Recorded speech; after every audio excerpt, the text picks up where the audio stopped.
Today I wanted to encourage you to not use tanning beds and hopefully convince you to encourage other people to stop using tanning beds as well. Millions of people visit tanning salons every day, despite the fact that many studies show that using tanning beds increase the risk of melanoma, especially in teens, and can be even more dangerous than going out in the sun. Many people continue to use tanning beds because of the claims of tanning salons. The main danger of using a tanning bed is the increased risk of skin cancer. The international cancer experts have moved tanning beds and other sources of UV radiation into the top cancer risk category, which means it's up there with products like mustard gas. And tanning beds also increase the risk of melanoma, which is the deadliest type of skin cancer. The U.S. Department of Health and Human Services have named UV radiation from artificial sources such as tanning beds as a proven carcinogen, which means it's a cancer-causing substance. People who use a tanning bed more than 10 times a year are more than 7 times more likely to develop malignant melanoma. The risk of melanoma was increased by 300% to those who use tanning beds on occasion, and that means they use tanning beds less than 10 times a year. The risk of melanoma was increased by 800% to those who use tanning beds more than 10 times a year. Something to consider is that many people use tanning beds more often than just 10 times a year. Some people use tanning beds almost daily. Another risk of using a tanning bed is the premature aging of skin. UV exposure over time causes what doctors call photoaging, which is the wrinkly or leathery look in skin.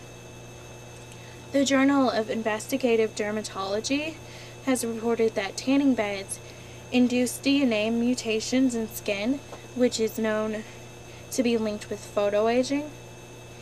And a study by Aging Cell says that UV radiation exposure has been found to speed the accumulation of DNA mutations, which is associated with photoaging. Many people continue to use tanning beds because of the claim used by tanning salons. The tanning industry says that tanning beds are a safe way to maintain a healthy glow and carries no risk of cancer.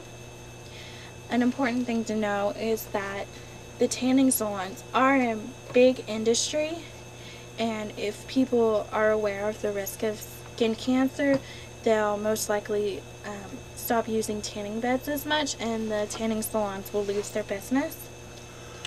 The indoor tanning industry revenues have increased fivefold since 1992 to about $5 billion a year. The Indoor Tanning Association has made many ads that claim the link between tanning beds and melanoma is a hype and not proven. However, the president of the Society for Melanoma Research says there is no question that UV exposure is associated with an increased risk of melanoma. Using a tanning bed is especially risky for teens. 2.3 million teenagers visit tanning salons every year in the United States. According to a Swedish study, the younger you are when you start indoor tanning, the greater your risk of melanoma. A new analysis of about 20 studies concludes that the risk of skin cancer jumps by 75% when people start using tanning beds before the age of 30. And a review of 7 studies revealed that your risk of melanoma increased by 75% if you start using tanning beds before the age of 35. Although the World Health Organization has called for teens to be banned from using indoor tanning due to the dangers, only half of the states in the U.S. have begun to regulate the use of tanning beds in teens. Many people continue to use tanning beds because they believe that using a tanning bed is safer than going out in the sun.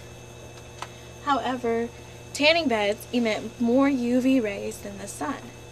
Traditional tanning beds and sun lamps typically give off about 3 times the UV rays that are emitted by the sun, and the new high-pressure sun lamps emit doses of both UVA and UVB rays that can be as much as 15 times that of the sun.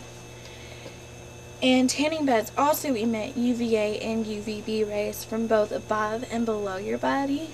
Unlike when you go out in the sun, you're usually wearing protective clothing, which protects your skin from the sun damage. But when you're in a tanning bed, your whole body is exposed to the UV rays. Many people continue to use tanning beds because they believe that they need the vitamin D that their body needs. But you can get vitamin D from many different types of foods, including milk, cereal, yogurt, and orange juice that is fortified with vitamin D. And you can also get it from salmon, mackerel, and tuna. And it actually takes far less UV light to obtain the necessary amount of vitamin D than it takes to get a suntan. And many people continue to use tanning beds because they believe that tanning will give them confidence. However, you can use sunless tanning such as a Mystic Tan or other types of spray tans. And you can also get the sunless tanning lotion from the stores, which even though have been known in the past to give you a streaky orange looking tan, the newer technology has made the sunless tanning lotion give you a more even, natural looking tan. Now, however, using a tanning bed does increase your risk of getting skin cancer. The sun also causes skin damage, so when you're outside, it's important to use a sunscreen. And if you're outside for long periods of time, be sure to use sunscreen every 2 hours. And if possible, avoid sun exposure between peak hours of 10 a.m. and 3 p.m. and always wear protective clothing. Well, now that you know the risk of using a tanning bed, I hope you will now reconsider your using of the tanning beds and hopefully encourage others to do so also. And remember that the sun also causes skin damage, so always use protection when going out in the sun. Now, does anyone have any questions? What if you use a tanning bed once a month? Using a tanning bed once a month will mean you use a tanning bed 12 times a year, and using a tanning bed 12 times a year will increase your risk of skin cancer by 800%. Why do some people get skin cancer that even never have used a tanning bed? Okay. Well, using a tanning bed definitely increases your risk of getting skin cancer. Many people get skin cancer because it's passed through their genetics. So especially if it's hereditary in your family, if people in your family have had skin cancer, definitely do not use the tanning bed because your risk of getting skin cancer is a very big chance. What's the difference between a UVA and a UVB ray? A UVA ray gives you a deeper tan, while a UVB ray is mostly the cause of getting sunburns. And is there any more questions? Okay, well, thank you.